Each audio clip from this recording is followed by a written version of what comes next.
CSS এর মধ্যে একটা ইম্পর্টেন্ট জিনিস আছে যেটার নামও আবার হইতেছে ইম্পর্টেন্ট। যেহেতু নামটা হইতেছে ইম্পর্টেন্ট তার মানে এটা অনেক ইম্পর্টেন্ট একটা রোল প্লে করে। সিএসএস এর মধ্যে ইম্পর্টেন্ট জিনিসটা মাঝে মধ্যেই ব্যবহার করতে হয় কিছু কিছু ইম্পর্টেন্ট জায়গাতে। তো চলেন আমরা দেখে নেই সিএসএস এর মধ্যে ইম্পর্টেন্ট জিনিসটা কিভাবে কাজ করে। আমি চলে আসলাম আমার এইচটিএমএল ফাইলের মধ্যে।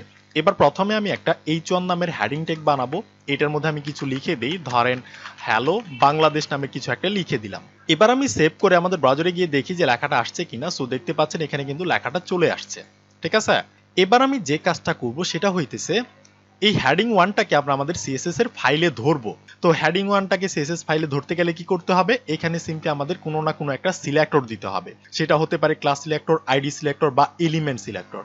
সো এখানে আমি এলিমেন্ট সিলেক্টরের মাধ্যমে এটাকে আমি ধরবো। তার মানে H1টাকে আমরা জাস্ট আমাদের যে সিএসএস ফাইলটা আছে এখানে আমরা জাস্ট এখানে পেস্ট করে দিব, ঠিক আছে। এরপর আমরা এখানে দিতে পারি কালার। এবার কালার কি হবে, ধরেন আমি ব্লু কালার দিলাম। এবার আমি সেভ করে আমাদের ব্রাউজারে গিয়ে রিলোড করি। সো দেখতে পাচ্ছেন এবার কালারটা কিন্তু ব্লু কালার হয়েছে, ওকে। আচ্ছা, এবার আমি যে কাজটা করব সেটা হইতেছে আমাদের এইচটিএমএল ফাইলের মধ্যে এই ট্যাগটা আছে না, এই ট্যাগের মধ্যে আমি ইনলাইন সিএসএস ব্যবহার করব। এবার প্রশ্ন হচ্ছে ইনলাইন সিএসএস কি। আপনারা যারা আমাদের এইচটিএমএল টিউটোরিয়ালটা দেখছেন সেখানে কিন্তু আমরা বলছি যে ইনলাইন সিএসএস কিভাবে ব্যবহার করতে হয়। এইচটিএমএল টিউটোরিয়াল না দেখে থাকলে দেখে আসবেন। ইনলাইন সিএসএস ব্যবহার করতে হলে আপনাকে একটা অ্যাট্রিবিউট দিতে হবে। সেই অ্যাট্রিবিউটের নাম হইতেছে স্টাইল। এবার এই স্টাইলের মধ্যে আপনি জাস্ট বলে দিতে পারেন কালার কি হবে, ধরেন আমি লিখে দিলাম রেড কালার। এবার তাহলে দেখেন ঘটনা কি হয়েছে, আমরা আমাদের এক্সটার্নাল যে সিএসএস ফাইলটা আছে এটাকে বলে কিন্তু এক্সটার্নাল সিএসএস ফাইল, ঠিক আছে। এখানে আমরা কালার করছি ব্লু কালার এবং আমাদের এইচটিএমএল ফাইলের মধ্যে ইনলাইন সিএসএস এর মধ্যে আমরা কালার দিছি রেড। এবার প্রশ্ন হচ্ছে কোন কালারটা পাবে, এবার কিন্তু আমাদের রেড কালারটা পাবে। দেখেন আমি রিলোড করি, দেখেন রেড কালার কিন্তু হয়ে গেছে। তাহলে কারণ কি, রেড কালার হইলো কেন?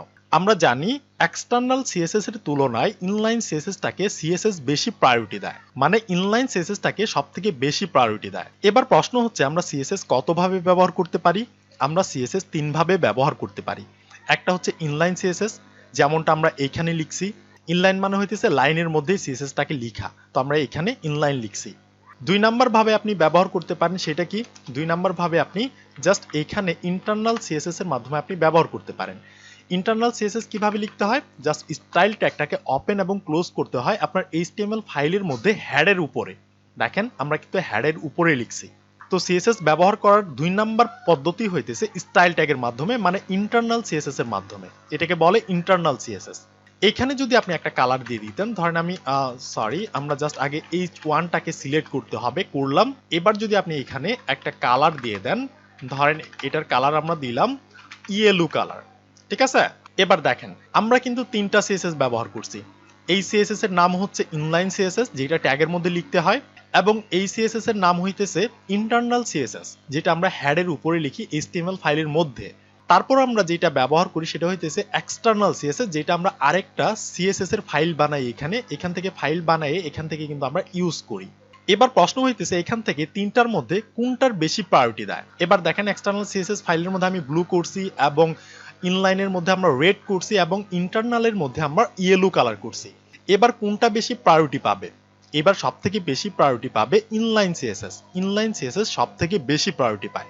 দেখেন আমি সেভ করে আমাদের ব্রাউজারে গিয়ে রিলোড করি, রেডই আছে, কিন্তু এটা কিন্তু রেড কালারই হয়ে আছে, ওকে, কারণ আমরা ইনলাইন সিএসএস এর মধ্যে রেড কালার বলছি। এবার দেখেন আমি যদি ইনলাইনটাকে না দিতাম, এখান থেকে আমি ইনলাইনটাকে ক্লোজ করে দিলাম, এবার তাহলে কোনটা পাবে? এই ইন্টারনাল সিএসএসটা পাবে নাকি এক্সটার্নাল সিএসএস যে ফাইলটা আমরা বানাইছি এইটা পাবে?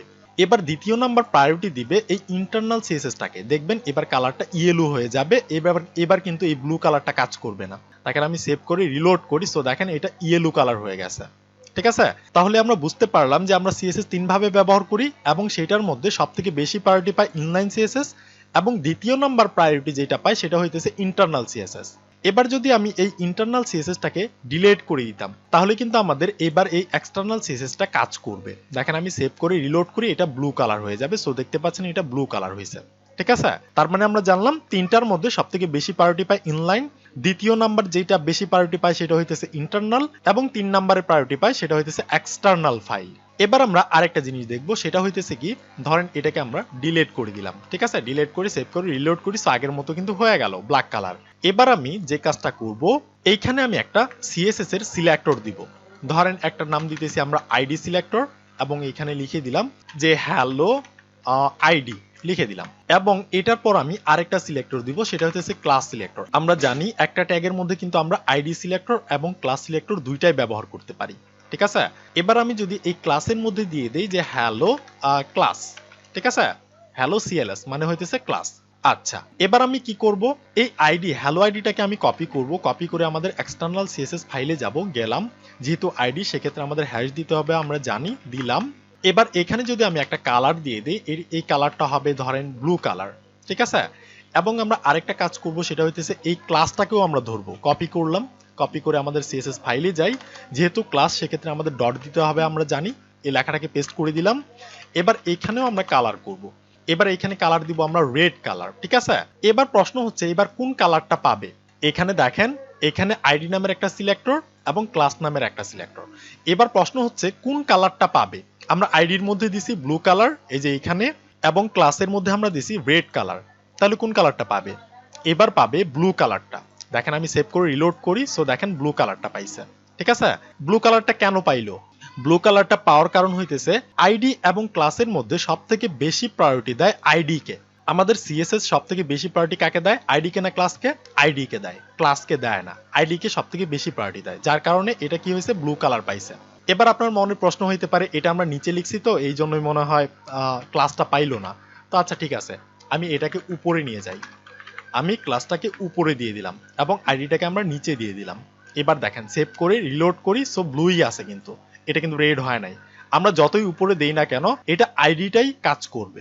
আচ্ছা, এবার আপনার মনে প্রশ্ন হইতে পারে এখানে যেহেতু আমরা আইডিটা আগে লিখছি তার কারণে মনে হয় পাইতেছে, এটাকে আমরা এখান থেকে কাট করে আমরা এই ক্লাসের পরে দিয়ে দিলাম, প্রথমে ক্লাস দিলাম তারপর হইতেছে আইডি দিলাম।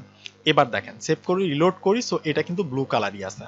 আমরা যতই আগে পিছে দেই না কেন এটা সবথেকে বেশি প্রায়োরিটি পাবে আইডি, ঠিক আছে, মনে রাখবেন। আচ্ছা, এবার আমি এগুলাকে ডিলিট করে দেই, ডিলিট করে দিলাম, আমি সিএসএস ফাইল থেকে এগুলাকে ডিলিট করে দেই, ডিলিট করে দিলাম, সেভ করে গিয়ে রিলোড করি, সো আগের মতো কিন্তু ডিফল্ট হয়ে গেল। আসলে আমাদের কাজ এইগুলো ছিল না, এগুলো জাস্ট আমি আপনাদের বুঝাইলাম, ঠিক আছে। এবার আমাদের প্রধান কাজ হইতেছে ইম্পর্টেন্ট নিয়ে আলোচনা করা। সিএসএস এর মধ্যে একটা জিনিস আছে যেটা নাম হইতেছে ইম্পর্টেন্ট। ইম্পর্টেন্টটাকে বুঝতে গেলে আমাদের যে কাজটা করতে হবে, এই হেডিং ট্যাগের মধ্যে আমাদের ইনলাইন একটা সিএসএস ব্যবহার করতে হবে। তো আমি করলাম, এটার মধ্যে আমি জাস্ট বলে দেই কালার হবে red colour, so red colour আমি দিয়ে দিলাম, সেভ করে গিয়ে রিলোড করি, সো দেখেন এখানে কিন্তু রেড কালার পাইছে।